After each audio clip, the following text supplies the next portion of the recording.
Live from downtown Detroit, Local 4 News at 6 starts now. Police say they're too dangerous to be on city streets. Dearborn officers are cracking down on these mini bikes that they're now seeing all around town.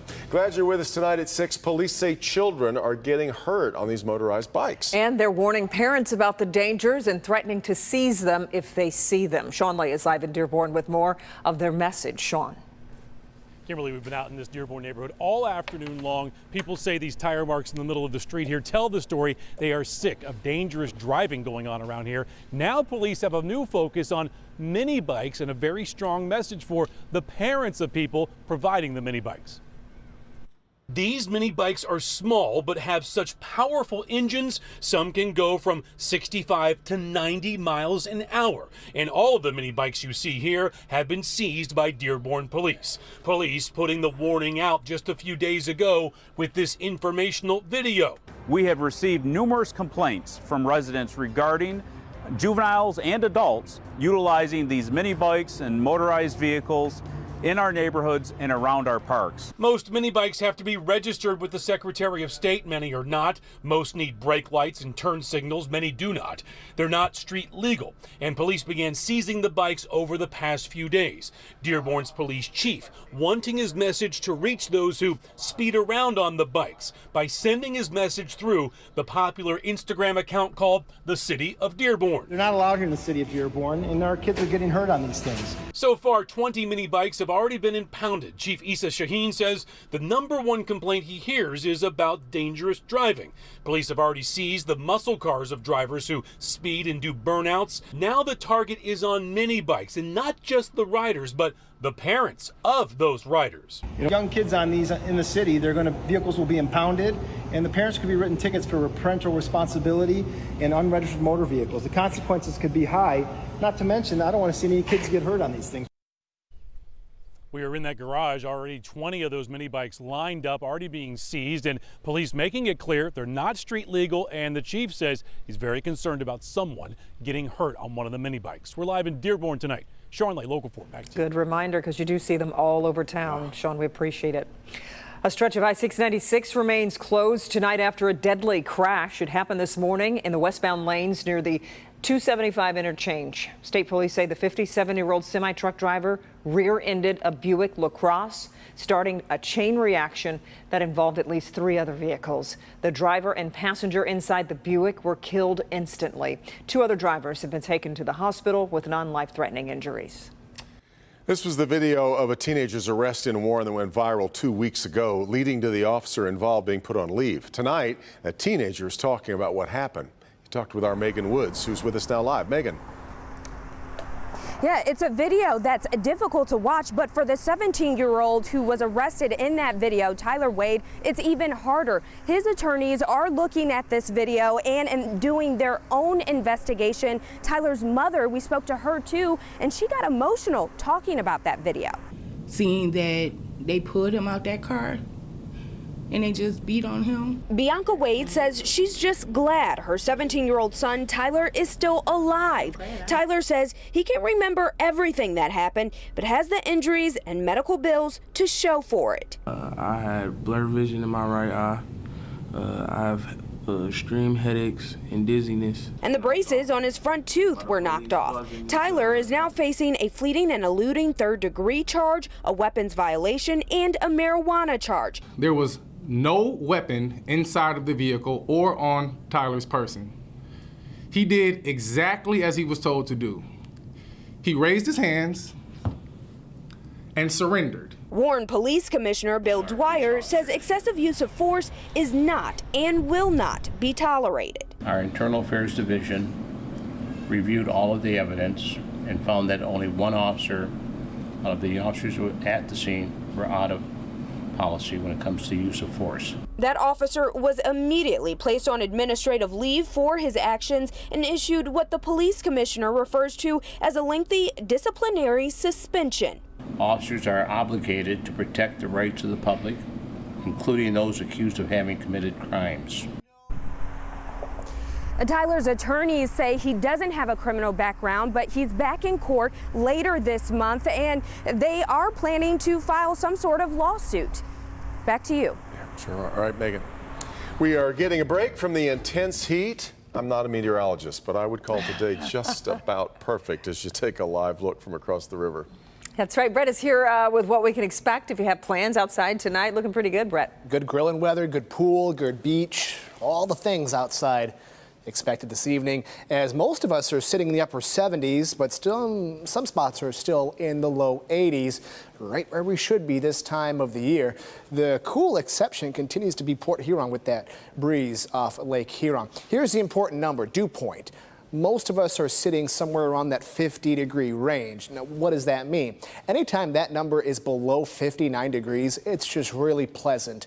Above that, then we start feeling muggy, tropical-like, almost Florida-like. So none of this in store the next couple days. Sunday, though, we do see higher values come back, and we'll talk about that in just a bit. But for this evening, very pleasant. With the dry air in place, numbers fall pretty quickly, already in the 60s by midnight. This weekend, a little bit hotter, a little bit more muggy, and then some rain. We'll time it out for you in just a bit. All right, Brett. The trial for the teenager accused in the Oxford High School shooting has been delayed. Attorneys for Ethan Crumbley asked for the delay because of the large amount of evidence to sort through. Prosecutors agreed, so the trial was pushed from September now on into January of next year. The judge also ordered that Crumbley will continue to be held in the Oakland County Jail. His status as a juvenile is, as we've reported, reviewed every 30 days. That happened today again. Crumbley is facing a number of charges, including, of course, first-degree murder. A Roseville babysitter is now charged with murder in the death of a 23-month-old little boy. Kamora Hodges is now charged with felony murder in the death of a little boy who was about to turn 2 years old. Roseville police say the 21-year-old Hodges was babysitting the boy named Kyrie when she called his mother to say he wasn't acting normally. He was rushed to the hospital where doctors determined he had severe head trauma. Detectives say Hodges confessed to hurting the boy. She remains in jail without bond. Her next court date is June 29th. Battle over Michigan's auto insurance reform taking center stage this afternoon in downtown Detroit with a rally for Vlady. Red Wings legend Vladimir Konstantinov and his family have been very outspoken about the impact the 2019 law is having on people who are living with catastrophic auto injuries. Grant Herms was at today's rally. Let's get to him, Grant. You know, Devin, that rally just wrapped up here just a little while ago, and it was doubly significant, not just because what they're fighting for here was just heard at the state appellate court, but because this year marks 25 years since that tragic accident of a Red Wing legend. 25 years, a milestone of survival for Vladimir Konstantinov, the Detroit Red Wing tragically suffering lifelong injuries after a limo accident in 1997, meeting fans and taking photos this afternoon. But beneath the surface, a fight over changes to the state's no-fault auto insurance, a new law stripping nearly 18,000 people across the state of the money they've relied on for decades. Rally-goers urging they be grandfathered in to keep their care. Former teammate Darren McCarty explaining only the way a Red Wing can. Well, I don't understand why there's no grandfathering in rule, which would be like in hockey. Oh, when I started playing, Craig McTavish didn't wear a helmet. He didn't have to because he played when there wasn't wearing helmets, right? The rally put on by the Michigan Brain Injury Association, whose president says they want politicians to see the people their choices impact. At the end of every data point is a human life. And we're literally talking about life and death here. We're talking about quality of life. And the amount of people here exemplify the fact that people care. People care. Something McCarty agreed with. I'm here for my buddy Vlady and for his friends and for everybody else affected. Now, that court case was just heard at the state appellate court earlier this month, and what happens next, Devin, is a waiting game here. We're going to wait to see if the court rules in their favor or if that has to go to the state Supreme Court. In downtown Detroit, Grant Herms, Local 4. Yeah, one case that gets a ton of attention, but so many other people's lives wrapped up in that very important decision. All right, Grant.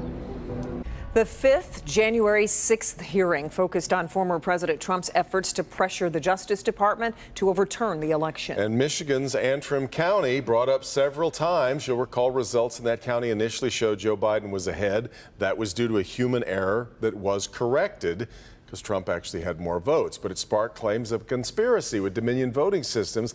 The acting deputy attorney general at the time says he tried to tell President Trump the reports of vote flipping were bogus. There was a hand recount, so they were able to compare the hand recount to what the machines had reported.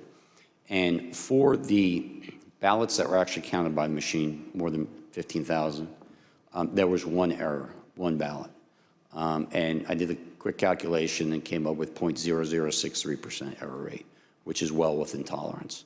And so I made it very clear to the president, because he was so fixated on the ASOG report in the December 15th conversation, that in fact, our investigation revealed that the error rate was 0.0063%. So that, Mr. President's example of what people are telling you that is not true. Claims of a conspiracy in Antrim County were dispelled in a state Senate investigation that was led by the GOP last year. An investigation continues after an attempted smash and grab at a pharmacy. This happened overnight at the medicine shop at 17 Mile and Ryan in Sterling Heights. Police say thieves crashed into the building. You see the big hole there in front of the pharmacy. Police say they were able to steal prescription drugs, and so far they have not been able to make any arrests. A deadly mosquito-borne virus has been found in Michigan, the first this year. Mosquitoes in Bay County, near Bay City, tested positive for the Jamestown Canyon virus. There have been no human cases this year, but 6 people contracted the virus in Michigan last year. The virus is spread through mosquito bites. Signs include fever, headache, and fatigue, and it can progress to severe diseases. So the best way to protect yourself is to wear repellent.